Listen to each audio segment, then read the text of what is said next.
So students, last topic तक हमने पढ़ा था दैट कितने लोगों ने सिविल डिसोबीडियंस मूवमेंट में पार्टिसिपेट किया था. We saw that there were different social groups जिन्होंने सिविल डिसोबीडियंस मूवमेंट में अपना पार्टिसिपेशन शो किया था. वी सॉ के कैसे बिजनेसमैन, देन उसके बाद rich peasants, poor peasant, industrial workers, womens, सब ने इस मूवमेंट में पार्टिसिपेट किया. बट इतने पार्टिसिपेशन के बाद भी this movement was not a successful movement. We saw that कि सिविल डिसोबीडियंस मूवमेंट को विड्रॉ करना पड़ा. रीलॉन्च करने पे इतना ज़्यादा पार्टिसिपेशन नहीं मिला. एंड जब सिविल डिसोबीडियंस मूवमेंट चल भी रहा था उस टाइम पर भी मतलब हर एक पर्सन ने इसमें पार्टिसिपेट नहीं किया था. देर वेर फ्यू ग्रुप्स जिन्होंने इसके अंदर पार्टिसिपेट करने से क्लियरली मना कर दिया था. So we are going to study that कौन से वो ग्रुप्स थे जिन्होंने इसमें पार्टिसिपेट नहीं किया and what were the reasons जिसकी वजह से ये सिविल डिसोबीडियंस मूवमेंट सक्सेसफुल नहीं हुआ. So let's see the limitations of civil disobedience movement. Not all social groups were moved by the abstract concept of Swaraj. One such group was the nation's untouchables, who from around the 1930s had begun to call them Dalit or oppressed. For a long time, the Congress has ignored the Dalits for the fear of offending the Sanatanis, the conservative high-class Hindus. Okay, so क्या बोला हुआ है यहाँ पे कि सारे social groups ने इसके अंदर पार्टिसिपेट नहीं किया था और उन ग्रुप्स में से एक ग्रुप था the group of untouchable. Untouchables ने अपने आप को दलित्स बुलाना स्टार्ट कर दिया था एंड काफ़ी टाइम तक इवन कांग्रेस ने भी दलित्स के डिमांड को सपोर्ट नहीं किया. क्यों सपोर्ट नहीं किया? Because of the fear of opposing the high class Hindus. उनको क्या लगा था दैट अगर Congress will support the Dalits, that is backward class या अनटचेबल क्लास को अगर कांग्रेस सपोर्ट करेगा तो उनको क्या डर था दैट जो हाई क्लास हिंदूज हैं वो कांग्रेस को सपोर्ट करना बंद कर देंगे. समझ आया what was the situation? That काफ़ी ईयर्स तक Congress didn't supported the untouchables. Congress ने अनटचेबल्स को सपोर्ट नहीं किया था. सपोर्ट ना करने का रीज़न क्या था? The fear from high class Hindus. Because Congress felt कि अगर हमने अनटचेबल्स को सपोर्ट किया तो हाई क्लास हिंदूज जो है वो हमारे अपोज में चले जाएंगे.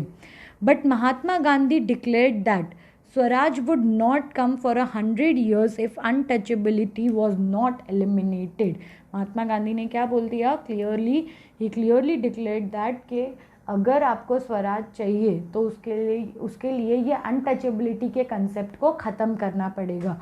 अगर अनटचेबिलिटी का कंसेप्ट चल रहा है, गेटिंग, अगर आप खाली जात के बेसिस पर ये सब सिचुएशंस कर रहे हो, कास्ट के बेसिस पर अगर आप डिस्क्रिमिनेशन कर रहे हो तो आने वाले 100 साल में भी इंडिया को स्वराज नहीं मिल पाएगा. ये उनका बोलना था.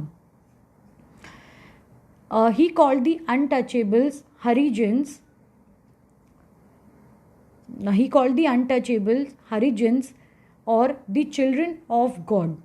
Organized satyagrahas to secure them entry into temple and access public well, tanks, roads and schools. So Gandhi ji ने क्या बोला क्लियरली दैट अगर हमने अनटचेबिलिटी को ख़त्म नहीं किया तो आने वाले 100 साल के बाद भी हमें स्वराज नहीं मिलेगा. उन्होंने दलित्स को क्या बुलाना स्टार्ट कर दिया? हरिजन. क्या बुलाना स्टार्ट कर दिया? हरिजन. हरि का मतलब क्या होता है? गॉड. एंड जन मतलब लोग. सो हरिजन्स मतलब क्या हो गया? The children of God. So Gandhi ji ने दलित्स को क्या नाम दे दिया? हरिजन्स नाम दे दिया, विच मेंट चिल्ड्रन ऑफ गॉड. उन्होंने सत्याग्रह ऑर्गेनाइज किए सो दैट हरिजन्स को टेम्पल के अंदर एंट्री करना अलाउड हो जाए, वो लोग पब्लिक वेल्स को यूज़ कर सके, रोड्स को यूज़ कर सके, स्कूल्स में जा सके. इसलिए गांधी जी ने सत्याग्रह करना स्टार्ट किया. He himself cleaned toilets to dignify the work of the Bhangis, the sweepers, and persuaded upper castes to change their heart and give up the sin of untouchability. Okay, क्या बोला हुआ है यहाँ पे? That जो lower caste था उनके work को डिग्निफाई करने के लिए दैट क्लीनिंग का वर्क भी क्या we can say that dignity वाला वर्क होता है, उसको शो करने के लिए गांधी जी ने क्या किया, वो अपने आश्रम में खुद ही टॉयलेट्स को क्लीन करते थे, टू शो दैट जो भंगीज होते हैं या जो अनटचेबल्स होते हैं इवन उनका वर्क भी डिग्निटीफुल है। ये शो करने के लिए Gandhi ji himself clean the toilet. फिर उन्होंने अपर कास्ट को continuously appeals and re appeals किए कि वो अपने हार्ट को चेंज करे एंड जो अनटचेबिलिटी का पाप वो कर रहे हैं उसको स्टॉप करे। ठीक, किसी को भी सिर्फ कास्ट के बेसिस पर अनटचेबल डिक्लेयर कर देना, उसको नॉर्मल लोगों के साथ नहीं रहने देना, टेम्पल में एंटर नहीं करने देना, ये सब सिन है, पाप है। तो उन्होंने अपर कास्ट को क्या एक्सप्लेन किया, that you should give up this untouchability, और ये सब जो हम कर रहे हैं वो गलत है, हमें वो बंद करना चाहिए, और हमें अनटचेबल्स दैट इज़ जो हरिजन्स है उनको भी इक्वल स्टेटस प्रोवाइड करना चाहिए। But many Dalit leaders were keen on the different political solution to the problem of the community. They began organizing themselves, demanding reserved seats in educational institute and a separate electorate that would choose Dalit member for the legislative council. So यहाँ पे Gandhi ji was trying के untouchability या जो caste system है उसको completely eliminate कर दे। कैसे eliminate कर सकते हैं, दैट लोअर कास्ट का जो वर्क है उसको डिग्निफाई करो, अपर कास्ट को एक्सप्लेन करो दैट बाय बर्थ सिर्फ कास्ट डिसाइड होती है, उसमें कुछ भी डिफरेंसेस नहीं है, एवरीवन इज़ ह्यूमन, सब लोग का काम डिग्निटीफुल है, ये शो करना चाह रहे थे वो। और वहीं पर जो दलित लीडर्स थे उनका मानना क्या था, दैट हरिजन्स को पावर कब मिलेगा, जब उनके पास रिजर्वेशन होगा। गेटिंग, जब तक उनको लेजिस्लेटिव काउंसिल में रिजर्वेशन नहीं मिलेगा, जब तक उनको एजुकेशनल इंस्टीट्यूट में रिजर्वेशन नहीं मिलेगा, तब तक ये प्रॉब्लम सॉल्व नहीं होगी। गेटिंग, सो जो दलित लीडर्स थे वो क्या कर रहे थे, they were finding a political solution क्या था, they were demanding the reserved seats in the educational institute, जितने भी एजुकेशनल इंस्टीट्यूट्स है गवर्नमेंट के, तो वहाँ पर वो लोग रिजर्वेशन की डिमांड कर रहे थे। And they were demanding the separate electorate that would choose Dalit member for the legislative council. उनका डिमांड क्या था, दैट इलेक्शन सेपरेटली होने चाहिए, जहाँ पर दलित लीडर्स स्टैंड करेंगे एंड वोटर्स भी कौन होंगे, सिर्फ दलित्स होंगे। ये उनका डिमांड था। Okay, political empowerment they believed would resolve the problem of their social disabilities. Dalit participated in the civil disobedience movement was therefore limited, particularly in Maharashtra and Nagpur region where their organization was quite strong. क्या बोला हुआ है, सो दलित का जो participation था civil disobedience movement में वो बहुत लिमिटेड था, बिकॉज उनका मानना क्या था, दैट उनको रिजर्वेशंस चाहिए एंड उनको ऐसा लगता था दैट रिजर्वेशंस जो है, दैट इज़ जो पॉलिटिकल पावर जब उनके पास आएगा तो ही उनके साथ जो सोशल डिस्क्रिमिनेशन होता है वो बंद होगा। गेटिंग, जब तक उनके पास पॉलिटिकल पावर नहीं आएगा तब तक ये डिस्क्रिमिनेशन स्टॉप नहीं होगा। एक बार वो पॉलिटिक्स में आएंगे, उनको पावर मिलेगा एंड धीरे धीरे करके उनके सोशल ग्रुप के साथ जो डिस्क्रिमिनेशन हो रहा है वो स्टॉप होगा। एंड इसीलिए दलित्स ने सिविल डिसोबीडियंस मूवमेंट में ज़्यादा एंथुजियास्टिकली पार्टिसिपेट नहीं किया था। Only Maharashtra and Nagpur region था जहाँ पर Dalits participated in the movement. So हमने क्या पढ़ा, दैट हमारा पहला प्रॉब्लम क्या था, दैट दलित्स ने सिविल डिसोबीडियंस मूवमेंट में पार्टिसिपेट नहीं किया, रेदर वो क्या कर रहे थे, they were demanding for the separate electorate, मतलब इलेक्शन कम्प्लीटली अलग होने चाहिए, and secondly they were demanding reservations. Dr. B.R. Ambedkar, who organized the Dalits into depressed class association in 1930s, clashed with Mahatma Gandhi at the second round table conference by demanding separate electorate for Dalit. Okay, क्या बोला हुआ है यहाँ पे कि second round table conference जब London में हुआ था, उस राउंड टेबल कॉन्फ्रेंस में गांधी जी के साथ कौन गए थे, डॉक्टर B.R. अम्बेडकर। वहाँ पर उन्होंने राउंड टेबल कॉन्फ्रेंस में ये डिमांड रख दिया कि दलित्स को एक सेपरेट इलेक्टोरेट चाहिए। When British government considered Ambedkar's demand, Gandhiji began fast unto death. He believed that separate electorate for Dalit would slow down the process of their integration into society. Now, because Britishers को क्या चाहिए था, divide and rule, correct. उन्होंने पहले क्या divide किया, Hindus and Muslims को divide किया। देन उसके बाद उन्होंने क्या डिसाइड किया कि अंबेडकर की जो डिमांड है वो क्या कर सकती है, वो upper caste and lower caste को फिर से डिवाइड कर सकती है। सो ब्रिटिशर्स ने अंबेडकर की जो डिमांड थी सेपरेट इलेक्टोरेट की, उस डिमांड को सैंक्शन कर दिया दैट दलित्स जो है वो सेपरेट इलेक्शंस कंडक्ट कर सकते हैं। नाउ गांधी जी न्यू के अगर ये हो गया, दैट इज़ अगर ये सेपरेट इलेक्टोरेट हो गया, तो जो अपर कास्ट और लोअर कास्ट एक साथ हो सकते हैं, मतलब उनका जो इंटीग्रेशन, मतलब वो मर्ज हो सकते हैं एक ही सोसाइटी में, वो जो रह सकते हैं, वो नहीं हो पाएगा। Getting clear? देखो यहाँ पे क्या लिखा हुआ है, Gandhi ji began a fast unto death. He believed that separate electorate for Dalit would slow down the process of their integration into society. That is, society के साथ जब अपर कास्ट लोअर कास्ट एक साथ आएंगे, दैट इज़ अगर उनका electorate same होगा, वहाँ पे इलेक्शन सेम वे में कंडक्ट किए जाएंगे, तो ही वो लोग एक साथ आ पाएंगे। अगर लीडर्स अलग हो गए तो चांसेस है कि सोसाइटी इंटीग्रेशन नहीं हो पाएगा। इसलिए गांधी जी ने क्या किया, he kept the fast. Ambedkar ultimately accepted Gandhiji's position and the result was Pune Pact of September 1932।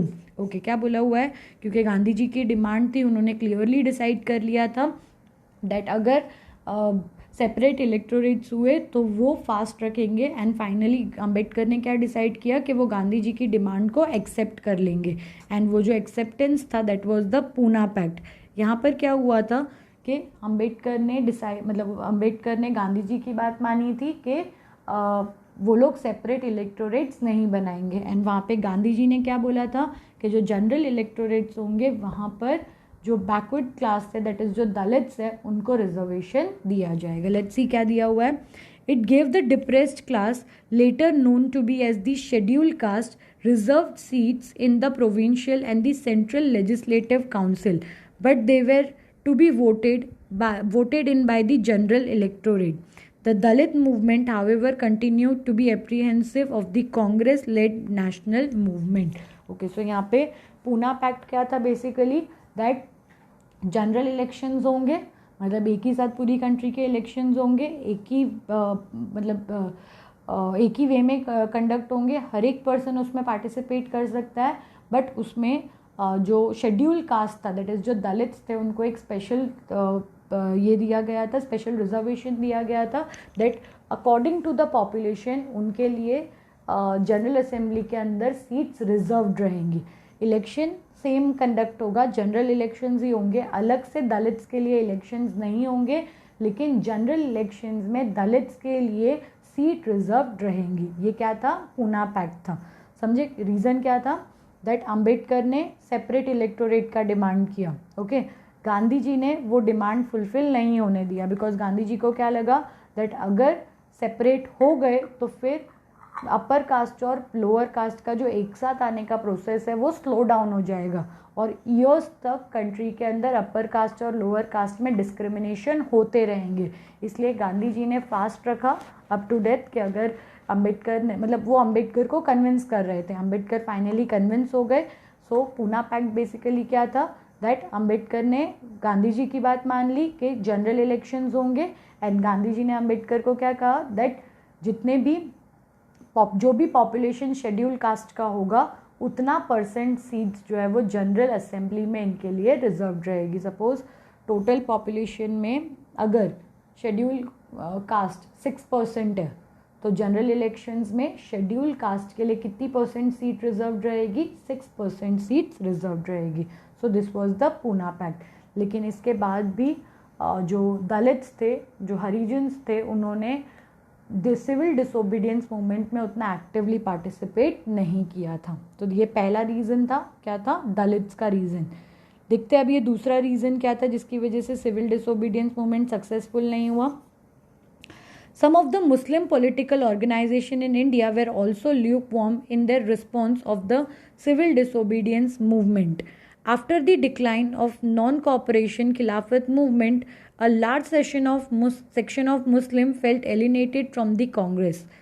From the mid-1920s, the Congress came back to be more visibly associated with openly Hindu religious nationalist group like Hindu Mahasabha.